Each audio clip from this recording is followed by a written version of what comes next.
Assalamualaikum warahmatullahi wabarakatuh. Waalaikumsalam warahmatullahi wabarakatuh. Halo teman-teman, selamat datang di podcast kita hari ini. Di saatnya bisa tahu kenapa enggak, bincang santai teman Undaris. Hari ini kita akan membahas sekaligus mendeskripsikan tentang tema yaitu membumikan hukum profetik di Indonesia. Bersama narasumber hebat kita pada hari ini yaitu Bapak Dr. Naya Amin Zaini SHMH. Mohon untuk memperkenalkan diri dulu ya Pak. Ya, terima kasih Mbak Putri, host kita. Ya. Kemudian juga tim dari podcast Undaris, dari Humas Undaris, terima kasih. Pada kesempatan hari ini saya podcasti ya oleh host Mbak Putri untuk bincang-bincang dalam podcast perdana Ramadan 1447 Hijriah ini. Perkenalkan, nama saya Dr. Naya Amin Zaini SHMH. Saya di Undaris menjabat struktural di Wakil Rektor 3 Undaris yang membidangi tentang kemahasiswaan, alumni, humas, dan kerjasama. Gitu. Kami ucapkan selamat datang ya Bapak. Terima kasih sudah meluangkan waktunya. Tidak berlama-lama langsung saja ya Pak, kita ke segmen pertama yaitu tentang hukum profetik. Jadi itu apa sih Pak hukum profetik itu? Oke, terima kasih Mbak Putri, bahwa hukum profetik di Indonesia itu memang suatu cara pandang baru, kemudian paradigma baru yang memang nanti akan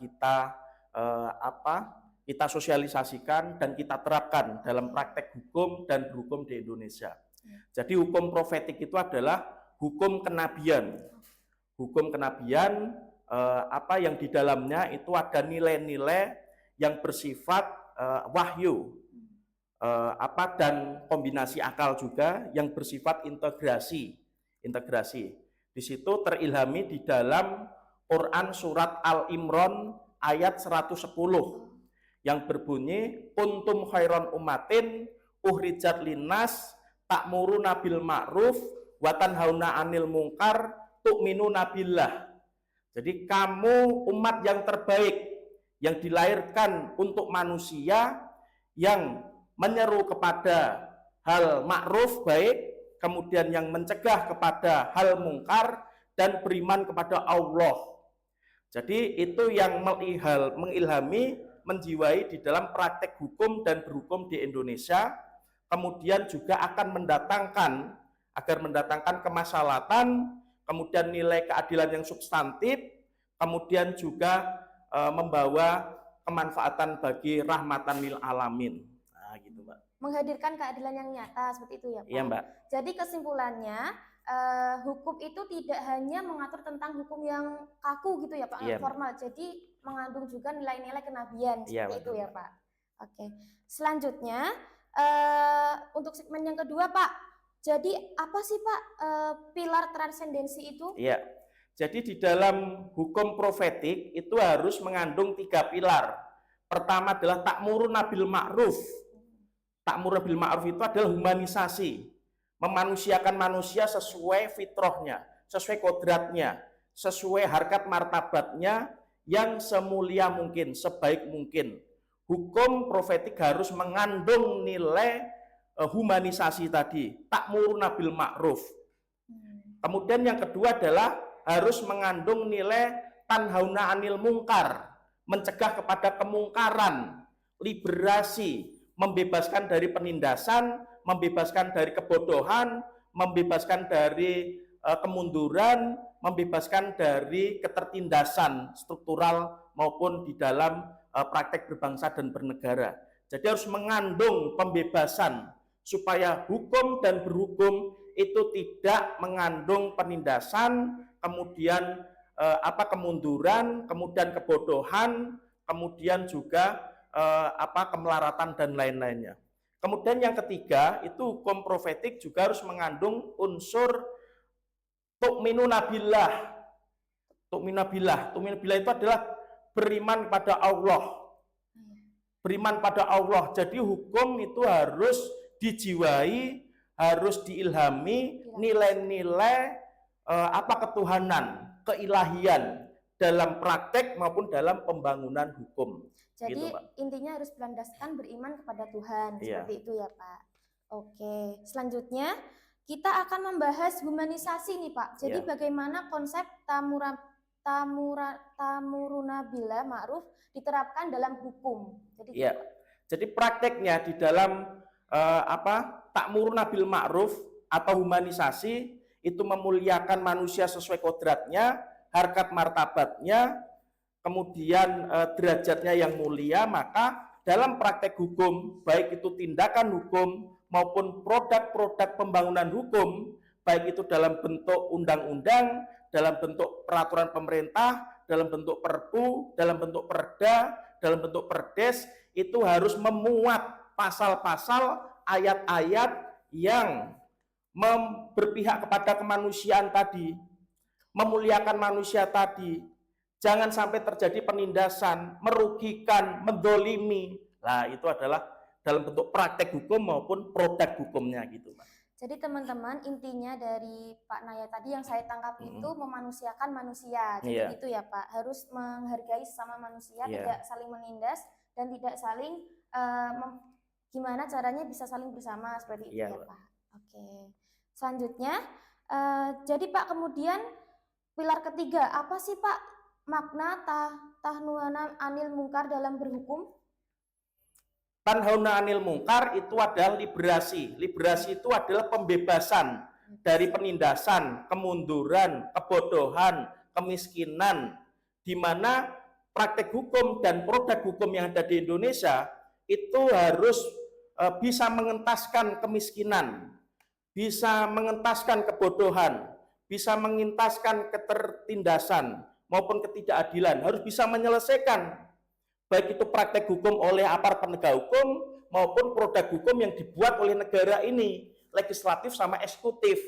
Kalau tidak mampu untuk menyelesaikan tadi, penindasan, kemungkaran, kebodohan, pengangguran yang begitu merajalela, kemudian juga banyak sekali yang tidak mendapatkan perumahan atau mohon maaf bahasanya itu adalah kere atau mungkin terlunta-lunta yang tidak dapat itu perumahan. Nah, itu harus diselesaikan oleh negara ini dalam praktek hukum maupun dalam kebijakan hukum atau pembuatan hukum. Negara punya kewenangan untuk memberikan, menghadirkan produk hukum yang bisa menyelesaikan tadi, yang bisa mengentaskan tadi. Kalau belum bisa menyelesaikan, maka masih dipertanyakan tanhauna anil mungkar tadi, mencegah kemungkaran tadi gitu. Jadi kesimpulannya yang saya tulis tadi Pak, yang saya tangkap dari Pak Naya itu upaya membebaskan manusia dari ketidakadilan, penindasan, dan kerusakan sosial. Seperti itu ya Pak. Terakhir nih Pak, yang menarik sekali, apa sih Pak kaitannya hukum profetik ini di bulan Ramadan sekarang ini Pak? Iya. Hukum profetik di Indonesia ini harus menjadi arus utama, harus menjadi mainstream di dalam benak paradigma para pembuat hukum di Indonesia, baik itu legislatif, eksekutif. Karena apa? Hukum tidak kaku tekstual saja, kata-kata kalimat saja, tetapi gersang akan humanisasi, gersang akan liberasi, gersang akan transendensi. Itu nanti yang berakibat, berdampak, merugikan itu adalah rakyat. Oleh karena itu momentum ini adalah momentum Ramadan 1447 Hijriah, marhabannya Ramadan bagi yang menyimak acara ini, yang mengikuti acara ini. Semoga Ramadan tahun ini kita lebih baik lagi, lebih kualitas lagi, menjadikan insan yang muttaqin. Oleh karena itu maka Ramadan ini adalah syahrul jihad bersungguh-sungguh, syahrul nuzul Quran, syahrul tarbiyah, syahrul untuk hubul waton minal iman. Maka kaitannya dengan hukum profetik ini, mari kita internalisasi, mari kita kita jiwai sepenuh hati bahwa dalam praktek hukum, tindakan hukum maupun dalam pembuatan hukum yang memiliki kewenangan di struktur ketatanegaraan ini, maka sangat relevan sekali agar bisa menjadi arus utama di dalam penataan hukum yang bisa menghadirkan tu'minuna billah, beriman pada Allah, tanhauna 'anil mungkar, mencegah kemungkaran, dan beramar ma'ruf nahi mungkar, dan humanisasi maupun menghormati maupun memuliakan manusia sesuai kodratnya, sesuai fitrahnya gitu. Oleh karena itu maka relevan sekali hukum profetik ini yang harus kita sosialisasikan, yang harus kita praktekkan baik di perguruan tinggi Undaris maupun praktek di kemasyarakatan nusa dan bangsa negara untuk bisa menjadi arus utama di bangsa dan negara Indonesia ini. Apalagi di dalam Pancasila dan konstitusi kita itu sangat dijiwai oleh nilai-nilai kenabian, nilai-nilai profetik, nilai-nilai transendensi. Begitu, Mbak. Oke. Wah, seru sekali ya Pak pembahasan kita hari ini. Karena sudah di penghujung acara, saya ucapkan terima kasih kepada Bapak Dr. Naya karena telah memberikan penjelasan yang sangat berharga dan mungkin bisa menambahkan wawasan untuk pendengar-pendengar kita pada podcast hari ini. Terima kasih sekali telah menjelaskan beberapa pertanyaan yang saya berikan tadi. Semoga dapat menambah wawasan teman-teman yang ada di rumah sekaligus penyimak-penyimak setia kita ya. Jadi teman-teman, kesimpulannya yaitu Ramadan menjadi momentum untuk mengintegrasikan 3 pilar hukum profetik, yaitu sebagai bulan pendidikan, perjuangan, dan refleksi spiritual. Ramadan membentuk manusia agar mampu menjalankan hukum secara utuh, tidak hanya benar secara aturan, tetapi juga ternilai dari ibadah dan membawa kebahagiaan dunia akhirat. Pak Naya, untuk teman-teman di rumah, adakah pesan-pesan dari Pak Naya supaya mungkin bisa menjadi dorongan buat teman-teman gitu Pak Naya? Ya, oke. Terima kasih Mbak Putri. Tentunya ada dong. Pertama adalah Undaris akan mencoba untuk mengembangkan hukum profetik, di mana hukum yang dijiwai dengan 3 pilar tadi, humanisasi, liberasi, sama transendensi, agar bisa menjadi arus utama yang ada di Indonesia ini.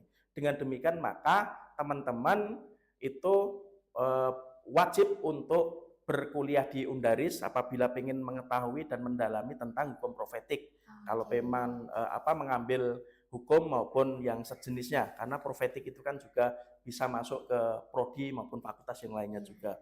Kemudian yang kedua, teman-teman juga agar bisa menyaksikan podcast Undaris yang sudah dijadwalkan, dirancang oleh tim dalam 1 bulan ini, nanti bisa mengikuti dengan baik karena akan bisa menghadirkan edukasi, menghadirkan pencerahan juga kepada teman-teman semuanya. Kemudian yang ketiga, teman-teman semuanya yang akan berstudi lanjut di perguruan tinggi Undaris bisa memantapkan diri, syukur bisa kuliah di Undaris dengan baik di kampus yang sangat nyaman, bagus, dan sangat memiliki perspektif dan paradigma profetik juga, maupun bisa mengajak juga Ande Taulan, kemudian teman-teman, saudara juga untuk bisa mendaftarkan diri kuliah di Undaris juga. Podcast yang sangat luar biasa sekali siapkan oleh tim podcast Undaris, kemudian host dari Undaris juga sangat luar biasa untuk nanti bisa kita nikmati dan kita ikuti podcast-podcast berikutnya dengan tema saatnya bisa tahu kenapa enggak. Oke, jadi teman-teman, kalau teman-teman di rumah ada saudara atau ada kerabat yang ingin melanjutkan studi lanjut, bisa mendaftar di Undaris ya. Linknya ada di bawah ini. Sampai jumpa di episode podcast selanjutnya. Dadah. Assalamualaikum warahmatullahi wabarakatuh.